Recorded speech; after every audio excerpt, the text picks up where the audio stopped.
Hello साथियों, जय हिंद, नमस्कार। स्वागत है आप सभी का भारत के number 1 institute Bihar board Vidyakul arts channel पर। मैं अजय आदित्य सर आप सभी का हार्दिक स्वागत, वंदन और अभिनंदन करता हूं। साथ ही आशा और विश्वास करता हूं आप सभी लोग स्वस्थ हैं, बढ़िया है, मस्त हैं। आप लोग की पढ़ाई लिखाई बहुत शानदार चल रही भैया।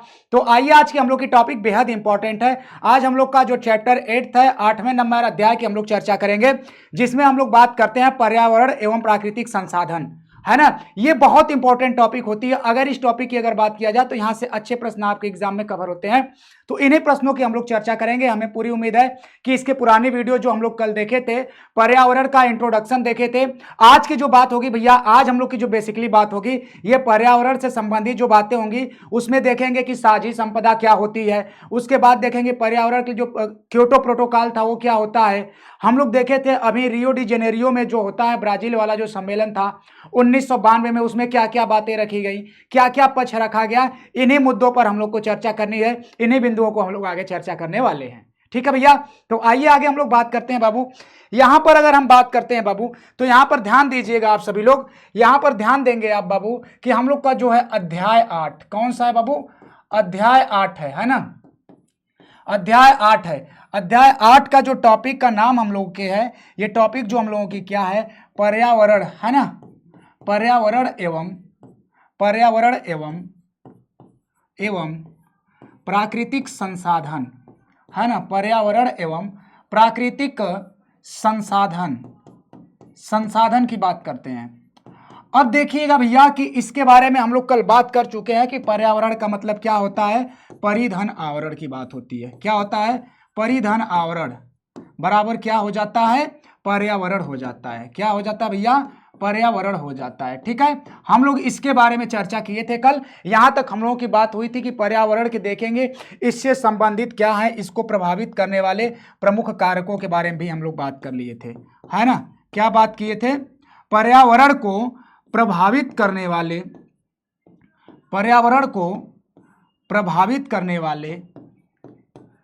प्रमुख कारक, है ना। पर्यावरण को प्रभावित करने वाले जो प्रमुख कारक होते हैं, उन कारकों के बारे में हम लोगों ने चर्चा किया था।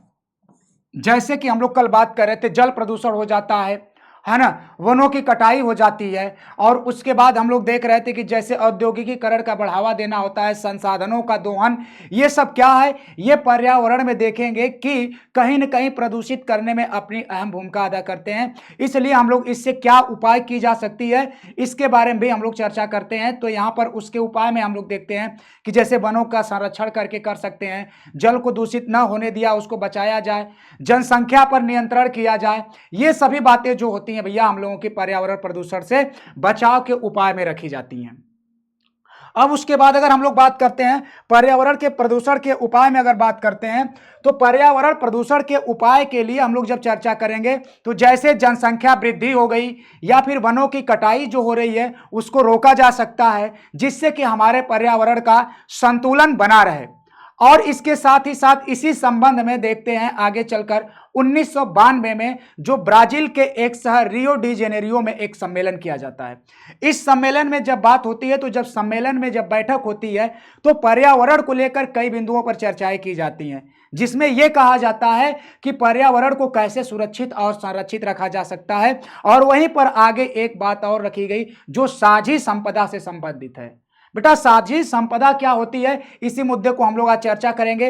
और एक बनाया गया एजेंडा 21। एजेंडा 21 की अगर बात करते हैं तो एजेंडा 21 जो होता है, ये एजेंडा 21 भी हम लोग देखेंगे। और उसके बाद जो क्योटो प्रोटोकॉल होता है, इस क्योटो प्रोटोकॉल को भी हम लोग देखेंगे और समझने का प्रयास करेंगे। ठीक है, तो चलिए आगे अब हम बात करते हैं। यहां पर इसके प्रभावित करने वाले जो प्रमुख कारक थे, इसको हम लोग देख चुके हैं, और इसके उपाय के बारे में भी हम लोग देख चुके हैं कि इसके जो प्रमुख उपाय हैं वो उपाय क्या है, उन उपाय के बारे में भी बात हो चुकी है ना। चलिए अब देखते हैं भाई कि हम लोग का ये जो सम्मेलन होता है, इस सम्मेलन की जो हम लोग चर्चा करते हैं, तो इस सम्मेलन की कुछ खास बातें होती हैं, कुछ खास बातें होती हैं जिसे हम लोग क्या कहते हैं, जिसे हम लोग कहते हैं पृथ्वी सम्मेलन या पृथ्वी शिखर सम्मेलन की बात करते हैं, जिसे हम लोग क्या कहते हैं, इसी को हम लोग क्या कहते हैं भाई, इसी को हम लोग क्या कहते हैं, इसी की जब बात करते हैं तो हम लोग इसे क्या कह देते हैं, रियो सम्मेलन के रूप में भी चर्चा कर लेते हैं। किसके सम्मेलन में, तो रियो सम्मेलन की चर्चा कर लेते हैं कि रियो सम्मेलन की जब बात होती है तो रियो सम्मेलन जो होता है ये कब होता है भाई, तो ये होता है 1992 में। कब होता है? ये होता है 1992 में। और जब 1992 ईस्वी में ये होता है तो जगह का नाम क्या होता है? तो जो जगह होती है भाई, ये ब्राजील की जगह होती है। और ब्राजील की जो जगह है, कौन सी जगह है? तो ब्राजील की जो जगह है उसका नाम क्या है भैया? Rio de Janeiro. क्या नाम है? Rio de Janeiro. इस जगह में अगर बात करते हैं तो ये जो जगह है यहीं पर बैठक होती है, यानी एक सम्मेलन होता है। इस सम्मेलन में कई बात रखे जाते हैं, पर्यावरण को कैसे संरक्षित किया जाएगा, पर्यावरण के मुद्दे को लेकर चर्चा की जाती है। जिसमें अगर मुख्य तौर पर भैया बात किया जाए तो आप यहां पर एक बात नोटिस करेंगे कि इसमें जो देश होते हैं, कितने देश शामिल होते हैं? तो जो देश हैं, इन देशों की अगर बात करते हैं तो देश जो होते हैं 170 होते हैं। कितने देश होते हैं? 170 देश होते हैं। और 170 देशों की अगर बात करते हैं तो ये सभी देश मिलकर क्या करते हैं? बैठक में भाग लेते हैं कि पर्यावरण को कैसे संरक्षित किया जाएगा, उसका विकास कैसे किया जाएगा।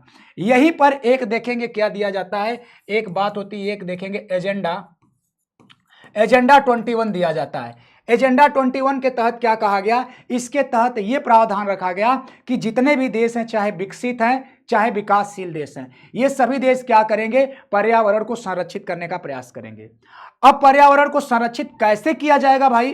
तो यह कहा गया, यहां पर दो पक्ष सामने आता है। एक आता है विकासशील देशों का, एक आता है विकसित देशों का। तो जो विकसित देश होते हैं उनको देखते हैं और जो विकासशील देश हैं इनको देखते हैं, इनका क्या पक्ष होता है। तो जो विकसित देश होते हैं बेटा, ये विकसित देश क्या कहते हैं? जो विकसित देश होते हैं इनका कहना क्या होता है? विकसित देश जो होते हैं इनका कहना ये होता है, इनका कहना ये होता है कि सभी देशों को मिलकर, है ना, क्या कहना होता है? कि सभी देश को मिलकर, है ना, सभी देश को मिलकर, सभी देश को मिलकर क्या करना चाहिए? सभी देशों को मिलकर पर्यावरण का संरक्षण करना चाहिए। पर्यावरण का संरक्षण करना चाहिए। पर्यावरण का संरक्षण करना चाहिए। ये जो पक्ष होता है ये सभी विकसित देशों का होता है। विकसित देश बेटा, जैसे हम बात करते हैं विकसित देशों में कौन से आते हैं, तो जैसे अमेरिका आ जाता है, उसके साथ साथ देखेंगे फ्रांस आ जाता है, रूस आ जाता है, चाइना, ये सब कैसे देश होते हैं बेटा? विकसित देश होते हैं, जो कि क्या कर चुके हैं? ऑलरेडी डेवलप हो चुके हैं। और जो विकासशील देश होते हैं, इन विकासशील देशों की अगर हम बात करते हैं बेटा, तो जो विकासशील देश होते हैं ये कौन से होते हैं, इनको देख लेते हैं। तो बेटा जो विकासशील देश होते हैं, जो विकासशील देश होते हैं, इन विकासशील देशों की अगर हम बात करते हैं तो ये विकासशील जो देश होते हैं ये अभी क्या कर रहे होते हैं? अभी निरंतर प्रगति पर रहते हैं, विकास से क्या कर रहे होते हैं? विकसित की तरफ जाने का प्रयास कर रहे होते हैं। तो इनका क्या मानना होता है इस सम्मेलन में? ये जो देश होते हैं ये क्या कहते हैं, इनके बारे में बात करते हैं। इनका कहना बेटा ये होता है कि नहीं भाई, ये बात नहीं है, सभी लोग बराबरी से नहीं पर्यावरण से लड़ेंगे। यहां पर जो विकसित देश हैं ये क्या किए हुए हैं? जो विकसित देश है ना, ये जो विकसित देश हैं, ये विकसित देश क्या किए हैं? पर्यावरण का ज्यादा दोहन किए हैं। क्या किए हैं? पर्यावरण का ज्यादा दोहन किए हैं। तो अगर ये पर्यावरण का दोहन ज्यादा किए हैं तो इस प्रकार इन्हें क्या करना होगा? पर्यावरण के संरक्षण में भी इनकी भूमिका क्या होनी चाहिए भाई? इनकी संरक्षण में भी क्या होनी चाहिए भाई? संरक्षण में भी भूमिका क्या होनी चाहिए? अधिक होनी चाहिए। कैसे? इस प्रकार से कि जो इनका देखेंगे, जो इंडस्ट्रियल एरिया की अगर बात करते हैं, जो कंपनियां हैं, फैक्ट्रियां हैं, वो ज्यादातर किसके द्वारा डेवलप की गई हैं, किसके द्वारा लगाई गई हैं? तो ये सामने निकल कर आता है, जी भाई बिल्कुल बात सही है, ज्यादातर कंपनियां, फैक्ट्रियां जो होती हैं वह देखेंगे विकसित देशों के माध्यम से ही उन्हें संचालित किया जाता है। और देखेंगे कंपनियों और फैक्ट्रियों से जो ज्यादा प्रदूषण फैलता है, तो यानी ज्यादा प्रदूषण फैलता है उस कंपनियों से, वो कंपनियां किसकी हैं? विकसित देश की हैं। तो जब विकसित देश के हैं तो इसके जिम्मेदार भी ज्यादातर कौन होंगे? विकसित देश होंगे। और उन विकसित देशों को इसकी जिम्मेदारी भी लेनी पड़ेगी और इस पर्यावरण के संरक्षण में उनकी भूमिका चढ़ बढ़कर और बाकियों की अपेक्षा ज्यादा होनी चाहिए। ये बात कही गई थी वहां पर। समझ गए आप लोग? यहां तक मुद्दा आप लोगों को समझ में आ रहा है भाई? एकदम बिल्कुल स्पष्ट होगा, क्लियर होगा, किसी को कोई भी डाउट नहीं होगा। हमें पूरी उम्मीद है, पूरा विश्वास है आप लोग अच्छे से समझ पा रहे होंगे हमारी बातों को। समझ रहे हैं ना? चलिए अब आइए, अब देख लेते हैं हम लोग यहां पर साझी संपदा क्या होती है। साझी संपदा की अगर हम बात करते हैं भैया, तो साझी संपदा क्या होती है इसको हम लोग देख लेते हैं, ठीक ना। तो साझी संपदा जो होती है ये क्या होती है, 1992 में जो रियो सम्मेलन हुआ था, ये साझी संपदा परंतु अलग अलग जिम्मेदारियों के सिद्धांत को मान्यता दी गई। इसमें कहा गया कि यूएनओ द्वारा नियम आचार बनाया गया। किसके द्वारा? यूएनओ के द्वारा नियम आचार बनाया गया। और एक देखेंगे United nation framework convention on climate change करके ये क्या किया गया, इसके माध्यम से स्वीकार किया गया कि सभी देश अपनी क्षमता के अनुसार क्या करेंगे, पर्यावरण संरक्षण में अपना अपना योगदान देंगे और अपनी जिम्मेदारियां निभाएंगे। ठीक है ना, सभी लोग क्या करेंगे। इसमें यह कहा गया, इस रियो सम्मेलन में यह कहा गया कि भाई देखिए सभी देश क्या करेंगे, पर्यावरण के लिए सभी देश अपनी भूमिका अदा करेंगे, अपनी जिम्मेदारियों का निर्वहन करेंगे और जिसकी जितनी जिम्मेदारी होगी वह अपनी जिम्मेदारियों का उतना निर्वहन करेगा, है ना। ये जो होता है देखेंगे UNFCCC जो होता है, यह देखेंगे इसके माध्यम से ये बात कही गई और इस प्रस्ताव को स्वीकार भी किया गया सभी देशों की सर्वसम्मति से कि जी भैया बिल्कुल, जिसके पास जितनी क्षमता होगी उस क्षमता अनुसार वह क्या करेगा, वह उस क्षमता के अनुसार ही अपना पर्यावरण में योगदान देगा, पर्यावरण का संरक्षण कर पाएगा। ये बात कही गई थी सन 1992 में रियो डी जेनेरियो का जो सम्मेलन होता है, इसी सम्मेलन को रियो सम्मेलन कहते हैं। साझी संपदा आप लोग समझे, साझी संपदा का मतलब क्या होता है भैया। साझी संपदा में देखते हैं क्या होता है। साझी संपदा की अगर बात करते हैं, साझी संपदा जो होती है, इस साझी संपदा की बात करते हैं भाई, तो साझी संपदा जो होती है ना, इस साझी संपदा में देखेंगे कि आसपास के जो परिवेश में देखेंगे, जैसे कि आप देखते हैं क्या हो जाता है, जैसे कि आप देख लेते हैं कोई, जैसे कि कुआं हो गया, क्या है ये, कुआं हो गया, ये क्या है, साझी संपदा है। या फिर देख लेंगे तालाब हो गया, कुआं हो गया, तालाब हो गया।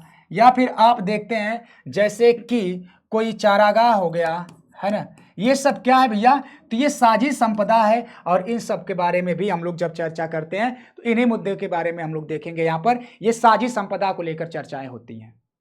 हमें उम्मीद है कि आप लोग ये बात अच्छे से समझ पा रहे होंगे, कोई किसी को दिक्कत नहीं होगी भाई। अगर दिक्कत नहीं होगी तो आइए देख लेते हैं हम लोग आगे क्या बात होती है, साझी संपदा से लेके आगे की जो चर्चा होती है ना। क्योटो प्रोटोकॉल बड़ा इंपॉर्टेंट होता है, ये भी 1992 में देखेंगे। क्योटो प्रोटोकॉल जो होता है कब होता है, 1992 की बात होती है ना, कब होती है, 1992। और देखेंगे ये लागू कब होता है भैया, तो ये लागू होता है ना 2005 में। ये कब होता है, 2005 में लागू होता है क्योटो प्रोटोकॉल। देखिएगा क्योटो प्रोटोकॉल की हम बात करते हैं तो जैसे ग्रीन हाउस गैस होती हैं, जैसे उनके उत्सर्जन जो होता है, यानी ग्रीन हाउसेज जो गैसेज होती हैं, जब उनका उत्सर्जन होता है तो जो ओजोन परत है, ओजोन परत में जब पहुंचने के बाद ये क्या होता है, नुकसान पहुंचाती है। तो इसके लिए क्या किया गया, एक प्रोटोकॉल बनाया गया, क्योटो प्रोटोकॉल बनाया गया कि जो ग्रीन हाउस गैसेज हैं जो ओजोन परत पर देखेंगे जाकर प्रभावित करती हैं, उनके लिए एक देखेंगे क्योटो प्रोटोकॉल बनाया गया। और इसमें यह बनाया गया, ये जो समझौता था अंतर्राष्ट्रीय समझौता था, इस समझौते में कई बातें रखी गई, जिसमें कहा गया कि जैसे कि कई देशों में बात की जाएगी तो ग्रीन हाउस गैसों के उत्सर्जन के कम करने के लिए यह कहा गया, यह समझौता जो होता है कि जो ग्रीन हाउस गैसेज हैं, इन ग्रीन हाउस गैसेज का जो उत्सर्जन होता है उसको थोड़ा सीमित किया जाए, उसको कम किया जाए। उसको जब कम किया जाएगा तो उन गैसों को कम होने से यहाँ पर क्या होगा, यहाँ पर देखेंगे कि प्रभाव कम होगा। और ये प्रोटोकॉल का देखेंगे लागू करने के लिए ये समझौता किया गया। और यह गैस जो विश्व में ग्लोबल वार्मिंग के लिए जिम्मेदार है, उन्हें ही ग्रीन हाउस कहते हैं, है ना। ग्रीन हाउस क्या कहते हैं, तो देखेंगे ग्रीन हाउस गैस क्या कहते हैं। तो आप एक शब्दों में भैया कह सकते हैं ग्रीन हाउस गैस किसे कहते हैं, तो आप कह सकते हैं ग्रीन हाउस गैस कौन होती है। तो कहेंगे ग्रीन हाउस गैसेज कौन सी होती हैं, तो आप सीधे तौर पर कह सकती हैं कि वे गैसें, है ना, ग्रीन हाउस गैसेज कौन सी होती हैं, तो वह गैसेज जो ग्लोबल वार्मिंग के लिए जिम्मेदार है ना। वे गैसें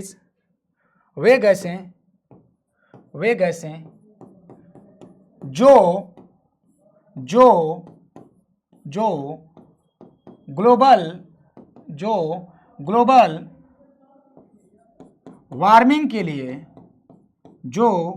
ग्लोबल वार्मिंग के लिए, जो ग्लोबल वार्मिंग के लिए जिम्मेदार होती हैं। किसके लिए, जो ग्लोबल वार्मिंग के लिए जिम्मेदार होती हैं, उन्हें ग्लोबल वार्मिंग गैस कहते हैं। या फिर उससे हम क्या कहते हैं, ग्रीन हाउस गैसेस कहते हैं। क्या कहते हैं भाई, ग्रीन हाउस गैसेस। बहुत इंपॉर्टेंट है। ग्रीन हाउस गैसेज में अगर हम बात करते हैं भैया कि ग्रीन हाउस गैसेज कौन सी होती हैं, तो देखिएगा यहाँ पर, देखिए आपको यहाँ पर ये ग्रीन हाउस गैसेज जो होती हैं इनका देखेंगे प्रभाव देखने को आपको मिल रहा होगा। और यहाँ पर ये जो प्रभाव होता है इनका, ये किस प्रकार से प्रभावित करती हैं, ये देखिएगा ये जो परत होती है, जिसमें से कि देखेंगे कि कई मुख्य ग्रीन हाउस गैसेज होती हैं। उनमें मीथेन, कार्बन डाइऑक्साइड, है ना, मीथेन जैसे आप कह सकते हैं, जैसे कौन सी, जैसे मीथेन, मीथेन, और उसके बाद कार्बन डाइऑक्साइड, क्या होता है, carbon dioxide, carbon dioxide, carbon dioxide, carbon dioxide आदि गैसें जो होती हैं, ये क्या होती हैं, ये आदि गैसें जो होती हैं ये क्या करती हैं, ये देखेंगे बेटा, ये ग्लोबल वार्मिंग के लिए क्या है, ये ग्लोबल वार्मिंग के लिए क्या है, ये जिम्मेदार है। और इन्हें ही क्या कहते हैं, इन्हें ही क्या कहते हैं हम लोग, इन्हें कहते हैं हम लोग ग्रीन हाउस गैसेज। इन्हें क्या कहते हैं, ग्रीन हाउस गैसेज। आपको समझ में आ गई होगी बातें, बहुत अच्छी तरीके से आपको यहाँ पर ये बात स्पष्ट हो गई होगी कि जो ग्रीन हाउस गैसेजेस क्या होती हैं। तो ग्रीन हाउस गैसेजेस की अगर हम लोग बात करते हैं तो वे गैसें होती हैं जो ग्लोबल वार्मिंग के लिए जिम्मेदार होती हैं। और ग्लोबल वार्मिंग के लिए जो जिम्मेदार गैसें होती हैं, जैसे कि हमने अभी बताया है, मीथेन होती हैं, कार्बन डाइऑक्साइड होती हैं, ये सभी गैसें जो हैं ये जिम्मेदार होती हैं। ठीक है ना, क्लियर है भैया, सब कुछ स्पष्ट है। तो आइए आगे देखते हैं। यहां पर देखिएगा जैसे मीथेन, कार्बन डाइऑक्साइड, क्लोरोकार्बन कुछ मुख्य ग्रीन गैसें हैं। और इन गैसों से उत्सर्जन को कम करने के लिए ही क्या किया गया था, क्योटो प्रोटोकॉल किया गया था। और 1952 में प्रस्तावित किया और 2005 में क्या किया गया, इन्हें देखेंगे लागू किया गया। ये जो गैसें हैं, इन्हीं गैसों को क्या किया गया था, इन्हीं गैसों को, है ना, इन्हीं गैसों को क्या किया गया था, इन्हीं गैसों को, इन्हीं गैसों को, है ना, नियंत्रित करने के लिए, नियंत्रित, इन्हीं गैसों को नियंत्रित करने के लिए, करने के लिए, करने के लिए 1992 में, 1992 में Kyoto protocol, Kyoto protocol, Kyoto protocol बनाया गया। क्या किया गया, क्योटो प्रोटोकॉल बनाया गया, बनाया गया। मगर भैया ये जो क्योटो प्रोटोकॉल जो होता है, इन्हीं देखेंगे कि ग्लोबल वार्मिंग गैसों को, यानी कि जो ग्लोबल वार्मिंग को प्रभावित करती हैं, बढ़ावा देती हैं, जैसे मीथेन, कार्बन डाइऑक्साइड गैसेज होती हैं, इन्हीं को नियंत्रित करने के लिए देखेंगे एक सम्मेलन होता है 1992 में। और ये 1992 का जो सम्मेलन होता है, ये सम्मेलन जो होता है क्योटो प्रोटोकॉल के नाम से जाना जाता है। और ये लागू कब होता है, तो इसके लागू होने की अगर बात करते हैं भाई, तो ये जो लागू होता है, तो लागू होने की जो तिथि होती है भाई, ये लागू जो होता है ये दूसरी डेट को होता है। कब होता है, ये लागू जो होता है, ये लागू होता है भाई 2005 में होता है। कब होता है, तो लागू जो होता है, लागू जो होता है ये कब होता है, 2005 में होता है। कब हुआ था, 2005 में हुआ था। ठीक है ना, 2005 में ये क्या होता है, ये लागू हो जाता है। ठीक है ना, किसी को कोई दिक्कत तो नहीं है, सब स्पष्ट है, यहां तक सब क्लियर है। तो ये देखिएगा, हम लोग देखे थे अभी ग्रीन हाउस गैसेज क्या होती हैं। तो ग्रीन हाउस गैसेज के बारे में हम लोगों ने अभी चर्चा किया। तो ये पता चला कि ग्रीन हाउस गैसेज वो गैसेज होती हैं जो देखेंगे कि ग्लोबल वार्मिंग के लिए जिम्मेदार हैं, जैसे मीथेन, कार्बन डाइऑक्साइड। अब इन्हीं गैसेज के नियंत्रित करने के लिए, इन्हीं को नियंत्रण में रखने के लिए एक क्योटो प्रोटोकॉल किया गया था 1992। और ये क्योटो प्रोटोकॉल जो होता है 1992 वाला 2005 में लागू होता है। ये क्योटो प्रोटोकॉल के माध्यम से ये बातें की गई थी कि नहीं, हाँ, इन गैसों को क्या किया जाएगा, नियंत्रित किया जाएगा। ये बातें आप लोग समझ गए होंगे, बहुत अच्छे से समझ गए होंगे, किसी कोई दिक्कत नहीं होगी, हमें पूरी उम्मीद है। ठीक है, अब इसके बाद क्या होता है कि देखेंगे 1992 में ये प्रस्तावित होने के बाद क्या हो जाता है, 2005 से ये लागू कर दिया जाता है भैया, जो कि ग्रीन हाउस गैसेज आप देख रहे होंगे, यहां पर आपको चित्र में दिख रहा है। और भारत सरकार के द्वारा भी पर्यावरण के संरक्षण के लिए कुछ प्रमुख कदम उठाए गए हैं। भारत सरकार के द्वारा भी देखते हैं कि यहाँ पर पर्यावरण के संरक्षण के लिए कुछ प्रमुख कदम उठाए गए हैं। उनमें अगर बात करते हैं तो कई कदमों में आप यहाँ पर देखेंगे नेशनल ऑटोफिल पॉलिसी में बदलाव किया गया है, स्वच्छ ईंधन के उपयोग को बढ़ावा दिया गया है, यातायात के साधनों के लिए सीएनजी प्रयोग में बल दिया गया है। ठीक है, यहाँ पर फिर देखते हैं कि ऊर्जा के नवीनीकरण संसाधनों के प्रयोग पर जोर दिया गया है। 2001 में बात करते हैं तो ऊर्जा संरक्षण अधिनियम, 2003 के बिजली अधिनियम पास किया गया, स्वच्छ कोयले के उपयोग पर जोर दिया गया। ठीक है, देखिएगा जो भारत सरकार क्या करती है, भारत सरकार की बात करते हैं तो भारत सरकार के द्वारा पर्यावरण को संरक्षित करने के लिए, पर्यावरण के संरक्षण के लिए, है ना, पर्यावरण के संरक्षण के लिए क्या किया गया है। यहां पर देखेंगे कि ये वनों की जो कटाई होती है, जिससे देखिएगा क्या हो रहा है, ये हथियार लेकर खड़े हैं भाई साहब, वनों की कटाई करेंगे तो वनों की कटाई होगी तो वनों से हमें क्या मिलता है, यहां पर देखेंगे हमें ऑक्सीजन मिलता है, पर्यावरण स्वच्छ रहता है। अब उसके बाद इसकी कटाई करेंगे तो कहां से मिलेगा, तो हम लोग वैसे भी कार्बन डाइऑक्साइड छोड़ेंगे, है ना, और मीथेन गैसेजेस होती हैं, ये सब क्या होती हैं, ये ग्लोबल वार्मिंग की ही तो देखेंगे संकेतक होती हैं, द्योतक होती हैं। उन्हें कैसे कंट्रोल किया जाएगा, तो ये जो पेड़ पौधे आपको दिख रहे हैं इनको थोड़ा बचाया जाएगा, इनको वनों का संरक्षण किया जाएगा। और दूसरी बात देखेंगे कि जो वायु प्रदूषण होता है, क्या होता है बेटा, जो वायु प्रदूषण होता है उसको रोकने के लिए सरकार क्या करती है, उसको रोकने के लिए सरकार कदम उठाती है। देखेंगे सीएनजी गैसेज उसका क्या कर दी है, देखेंगे सीएनजी गैस का क्या कर दी है, प्रयोग कर दिया है। इससे क्या होगा, इससे ये होगा कि जो गैसेजेस हैं, इससे जो होगा, जो हमारा मोटर व्हीकल्स हैं या फिर देखेंगे यातायात के और अन्य साधन हैं, उनमें देखेंगे जो पहले, इसके पहले पेट्रोल से या फिर डीजल गाड़ियां होती थी उनसे ज़्यादा प्रदूषण फैलता था। अब उनसे बचने के लिए, उससे बचाव के लिए भारत सरकार ने क्या किया है, पर्यावरण संरक्षण के लिए, कि यहाँ पर ये सीएनजी गैसों का प्रयोग करे, जिससे कि देखेंगे कि ये वायु प्रदूषण क्या हो, कम हो। इससे वायु प्रदूषण जो होता था उससे बचाव के लिए ऐसा प्रयोग में सीएनजी को लाया गया है। और यहाँ पर देखेंगे वनों की कटाई को रोका गया है, वनों का जो क्षरण हो रहा है, वनों का देखेंगे जो दोहन हो रहा है उस पर कंट्रोल करने की बात की गई है। और साथ ही साथ देखेंगे और भी कई बदलाव देखने को मिलते हैं, जैसे स्वच्छ ईंधन के उपयोग को बढ़ाया दिया गया है कि स्वच्छ ईंधन जो होंगे उसका उपयोग किया जाए। या फिर कई जगहों पर देखेंगे, कई कंपनियों, फैक्ट्रियों और आदि जगहों पर यहाँ पर कोयले का जहाँ पर उपयोग होता है, तो इस कोयले के उपयोग में भी बात की गई। तो जो स्वच्छ कोयले होते हैं उन पर जोर दिया गया है कि जो स्वच्छ कोयले होंगे उनको ध्यान में रखकर ही देखेंगे कंपनी में इसका उपयोग में लाया जाएगा, जिससे कि पर्यावरण हमारा बचा रहे, पर्यावरण हमारा क्या रहे, संरक्षित रहे, है ना। और उसके बाद देखेंगे कि 2001 के समय अवधि में क्या किया जाता है भैया, 2001 के समय अवधि में क्या किया जाता है, 2001 में ऊर्जा संरक्षण अधिनियम क्या होता है, 2001 में ऊर्जा संरक्षण अधिनियम, 2003 में इसे क्या किया जाता है, बिजली अधिनियम पास कर दिया गया। इसके माध्यम से भी हम लोग पर्यावरण के संरक्षण की बात करते हैं, जिससे कि हमारा पर्यावरण क्या होता है, पर्यावरण हमारा स्वच्छ और सुरक्षित रहता है। ये पर्यावरण के लिए देखेंगे प्रमुख कदम उठाए गए हैं, जिनके बारे में भारत सरकार पहल कर रही है। और उसके बाद भारत सरकार के साथ साथ देखेंगे कि यहाँ की भारत की जो जनता है, ये जनता भी इसी कदमों के साथ चल रही है। यानी पर्यावरण को देखेंगे सुरक्षित और संरक्षित करने के लिए भारत सरकार के साथ साथ भारत की जनता और बाकी अन्य लोग भी इन सभी नियमों का पालन कर रहे हैं।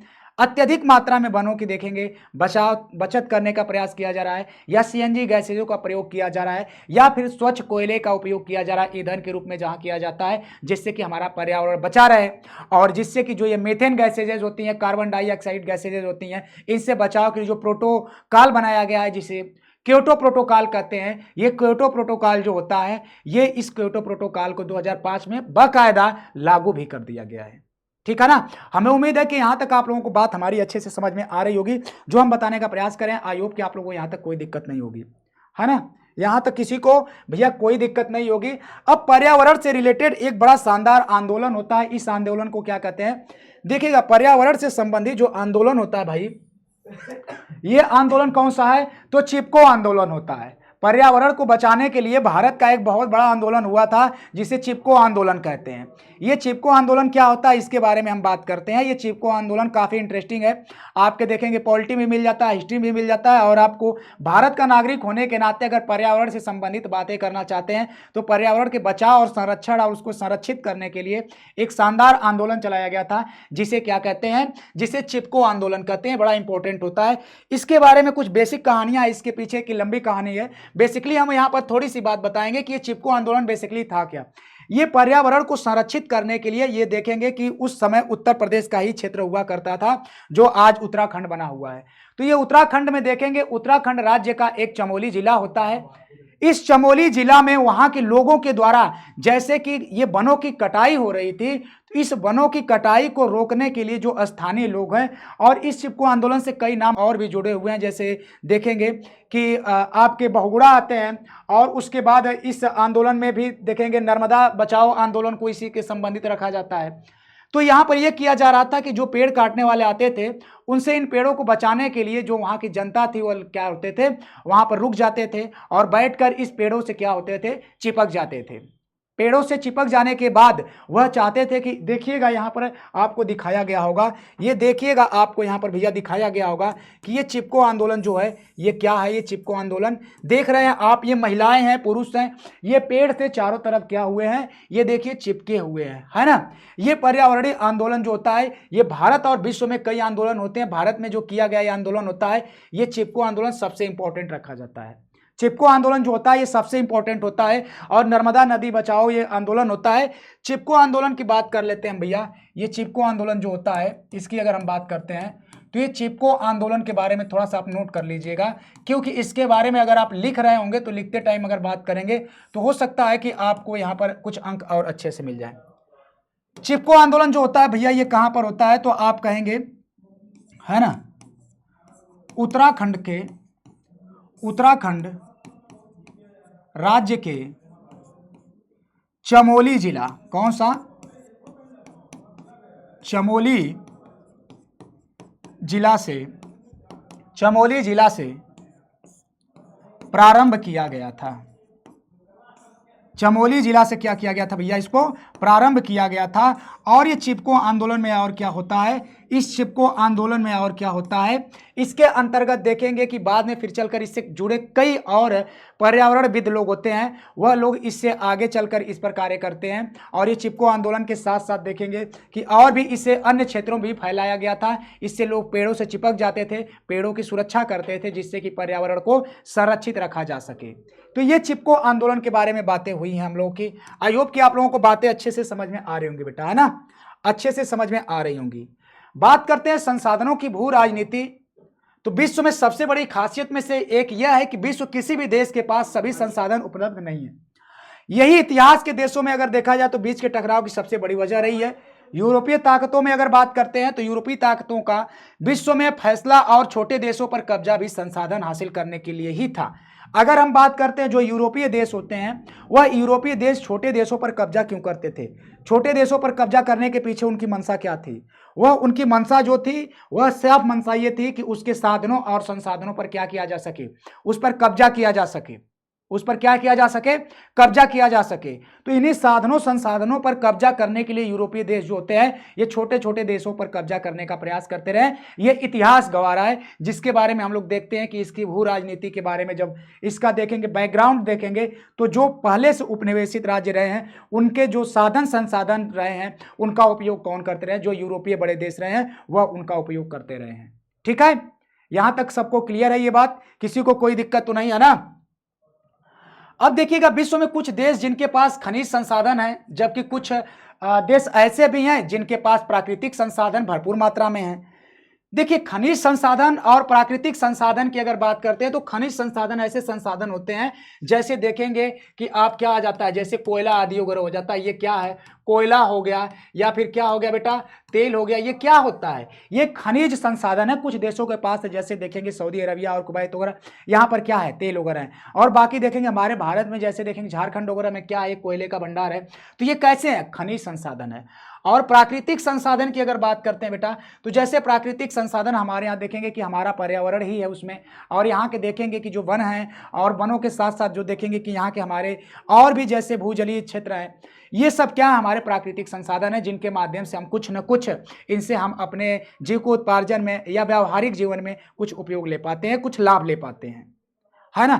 और इसी के साथ साथ इन्हीं वजहों से देशों के बीच क्या है, टकराव बना रहता है। यानी कि एक देश क्या करता है, एक देश जो होता है बेटा क्या करता है, ये दूसरे देश पर क्या करता है, एक देश जो होता है ये दूसरे देश पर क्या करता है, ये दूसरे देश पर क्या करता है बेटा, ये इसीलिए आक्रमण करता है क्योंकि ये वहां का क्या ले सके, वहां का खनिज संसाधन ले सके, क्या ले सके, वहां का ये क्या ले सके, खनिज संसाधन ले सके, खनिज संसाधन ले सके, या फिर उसके साथ साथ देखेंगे क्या कर सके, वहां के प्राकृतिक संसाधन ले सके, वहां के क्या ले सके, प्राकृतिक संसाधन ले सके, है ना।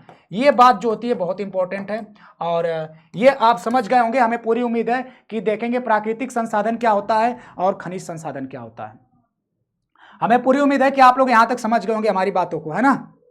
अगर समझ में आ गई होगी तो एक बार जरूर बताइएगा कमेंट सेक्शन में कि जी सर बिल्कुल बात आपकी समझ में आ गई। यहां तक हम लोग जो बात कर रहे हैं बहुत ही शानदार शब्दों में आप देखने का प्रयास किए होंगे कि जो खनिज संसाधन होते हैं ये क्या है, इनके बारे में जो बातें होती हैं। आगे की कुछ संभावनाएं हैं, आगे की कुछ संभावनाएं हैं, जैसे कि वर्तमान में अगर हम देखें तो पानी एक महत्वपूर्ण संसाधन है। क्या है बेटा, पानी क्या है, पानी भी क्या है, एक संसाधन है। ये क्या है, यह एक संसाधन है ना। यह क्या है, तो यह भी एक संसाधन है, ठीक है ना। पानी के बिना जीवन क्या है, संभव नहीं हो सकता। पानी अगर नहीं बेटा तो क्या कहते हैं, जल ही जीवन है, अर्थात क्या, जल ही क्या है, जल ही जीवन है। तो पानी बहुत आवश्यक है। वर्तमान में विश्व के कई देश ऐसे हैं जहां पर पानी की उपलब्धता कम है। ऐसे में ऐसा माना जाता है कि भविष्य में पानी एक अत्यंत महत्वपूर्ण संसाधन बनकर क्या करेगा, उभरेगा। ऐसा माना जाता है आगे अगर विश्व युद्ध होगा तो पानी के लिए होगा, ऐसा इतिहासकारों का और विशेषज्ञों का मानना है कि भाई पानी आगे चलकर बहुत बड़ा संसाधन साबित होने वाला है, क्योंकि पानी के लिए युद्ध हो सकता है, क्योंकि पानी जल ही क्या है, जल ही जीवन है भैया। और ऐसे में माना जाता रहा है कि भविष्य में पानी क्या है, एक अत्यंत महत्वपूर्ण साधन बनकर उभरेगा। और कई विद्वानों ने तो ऐसा भी कहा है कि विश्व में जो तीसरा युद्ध होगा वह पानी की वजह से ही होगा। समझ रहे हैं ना बातों को। यानी कि बहुत से विद्वानों का यह कहना है कि अगर आगे युद्ध होता है तो आगे जो युद्ध होगा वह पानी को लेकर ही हो जाएगा। तो ये भी आपके लिए बड़ी एक चुनौती बन जाती है कि जल का हम लोग क्या करें, जल का संरक्षण करें, पानी का बचाव करें, क्योंकि जल ही क्या है भैया, जल ही जीवन है। और ये बहुत इंपॉर्टेंट होता है, किसी भी देश का नागरिक होगा उसके लिए जल क्या होगा, जीवन के लिए एक आवश्यक आधारभूत आवश्यकता में से प्राथमिकता पर रखा जा सकता है ना। तो ये बातें जो कही गई हैं ये हमारे कई विशेषज्ञों के द्वारा कही गई हैं। और उसके साथ साथ अगर देखते हैं कि ये मूलवासी क्या होते हैं, मूलवासी को बेटा हम लोग क्या कहते हैं, मूल निवासी भी कहते हैं। मूलवासी जो होते हैं इन्हें क्या कहते हैं, मूल निवासी कहते हैं। यानी कहने का मतलब क्या होता है, मूल निवासी क्या, मूल निवासी ये होता है कि जैसे आप जहां पर रहते होंगे, जहां आपका घर होगा वहां के आप मूल निवासी होंगे। आपके माता पिता होंगे, आपका आधार कार्ड बना होगा, आपका निर्वाचन कार्ड बना होगा, आपका देखेंगे कि राशन कार्ड बना होगा। यानी आप जहां पर रहते होंगे मूल रूप से वहीं के आप क्या हो जाते हैं, वहीं के आप मूल निवासी हो जाते हैं। यानी मूल निवासी सीधे तौर पे ये कहा जा सकता है कि जहां पर आपके पूर्वज रहते रहे हैं, लंबे समय से आपके पूर्वज वहां पर बने रहे हैं, वहां पर आप अगर रह रहे हैं तो ये मूल निवासी आप वहां के माने जाएंगे, है ना। और किसी दूसरी संस्कृति या जाति के लोगों ने बाहर से आकर इन लोगों पर अपना प्रभाव जमाया तो देखेंगे ये धीरे धीरे चीजें क्या होती रही हैं, ये बदलती रही हैं। तो ये मूल निवासी के बारे में हम लोग देखते हैं, मूल निवासी की बातें करते हैं तो मूल निवासी जो होते हैं यहाँ पर क्या होते हैं, ये मूल निवासी जो वहां पर रह चुके रहे होते हैं। ठीक है ना भैया। तो इस प्रकार हमारी आज की क्लास यहीं तक होगी। आगे की मुलाकात जो होगी वो हम लोग की नेक्स्ट वीडियो में होगी। तब तक आज के लिए बस इतना ही, अगली मुलाकात फिर आगे करेंगे किसी और वीडियो में। तब तक के लिए भैया bye bye, love you all, take care, जय हिंद, थैंक यू सो मच भैया।